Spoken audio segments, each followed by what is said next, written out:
So in blood there are two types, RBC red blood cells and WBC white blood cells. RBC are disc shaped, biconcave, they are red in color because of the presence of hemoglobin, heme, which is present, the pigment which gives the color to the blood. Okay, and then WBC are white blood cells. And there are again two types, granulocytes and agranulocytes. Granulocytes means granules are there, granulocytes means granules are there, and agranulocytes means granules are not there. And the nucleus in granulocytes basophils is S-shaped, and neutrophil it is like this. By seeing the shapes, the when blood test is being done, no, how many are there, they count, they see these shapes and they understand how many neutrophils, how many eosinophils, like that. And eosinophil is like drumstick or horseshoe shape, like this, dumbbell shape.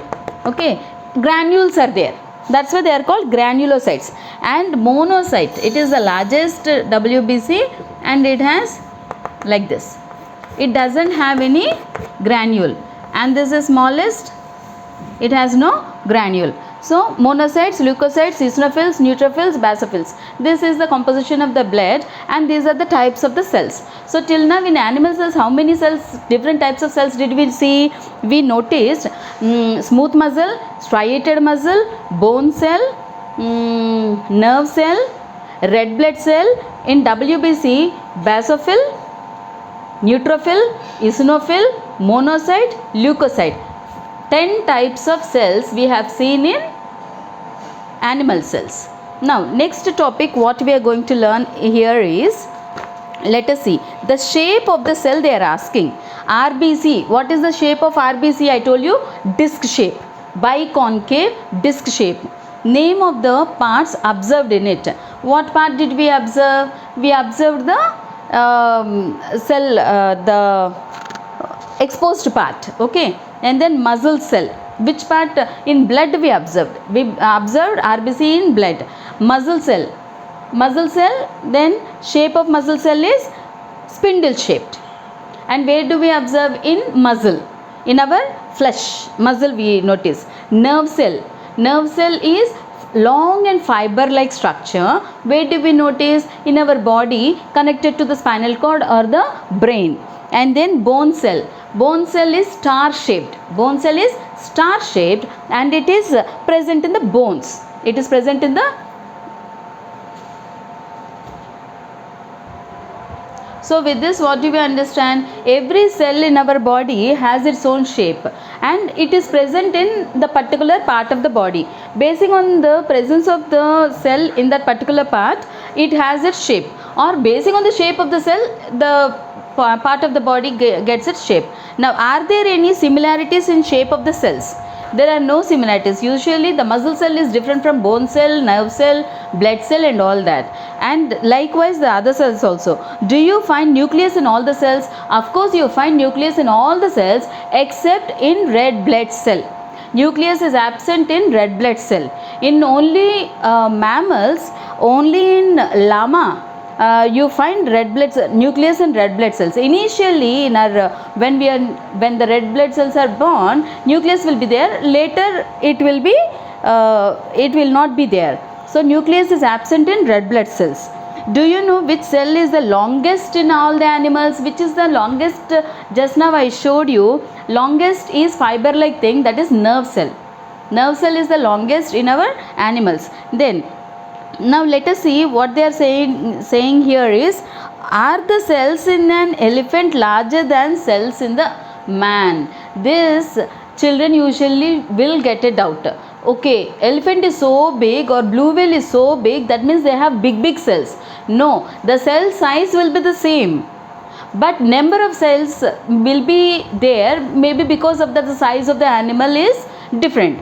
Suppose the number of cells, for example, a rat is there and an elephant is there. Both of them have the same size of the cell, but its largeness, the size of the animal is dependent on number of cells and its bone structure, muscle and so many other things depend on that. So keep that in mind.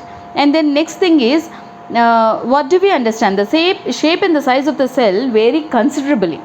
In unicellular organisms also, though they are microscopic organisms and individual cells, only one cell is there, but the shape is different. Every single unicellular organism has its own shape and its own way of living and its own habitat also. Some of them are parasites, some of them are autotrophs, some of them are heterotrophs, some of them are living in water, some of them live in air, some of them live in soil. So their habitats also differ. So we cannot say that because the single celled animals are only having one cell, they all have to have the similarities. It doesn't happen like that. And then I told you yesterday about pseudopodia, which are present in the amoeba, which help it to move. Okay, so what helps the paramecium to move? Cilia help the paramecium to move. What helps the bacteria to move? Flagella will help the bacteria to move. What helps the euglena and chlamydomonas to move? Again flagella. So every single unicellular organism has its own way of its movement. When it comes to movement only, if they are differing, obviously for the remaining life processes also there will be a lot of difference that we need to notice. Now let us see the different sizes of the cell. Different sizes of the cell.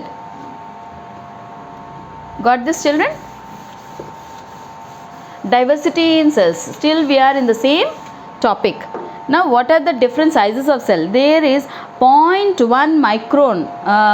See, micrometer. Let us see. 100 centimeters, that means 1 meter. 1 centimeter is 10 millimeters, 1 millimeter is 1000 micrometers and 1 micrometer is 1000 nanometers. So keep this in mind. Now let us see. Some of the cells can be seen with naked eyes. I told you before itself. Some of the cells can be seen with a naked eye. What are those? The eggs. Eggs of a bird, they may be very small. Eggs of a lizard, eggs of a frog, they may be small. But they are single cell which you can see with your naked eye. And egg of an ostrich is the largest. Now let us see. The largest cell is 17 centimeter into 18 centimeter. Ostrich egg. 17 centimeters to 18 centimeters. Imagine it is almost this size. That is the biggest cell which we can see with a naked eye. And the eggs that we eat, these are hens and ducks eggs and all, right? They are all of this size. They are also single cells which we can see with our naked eye.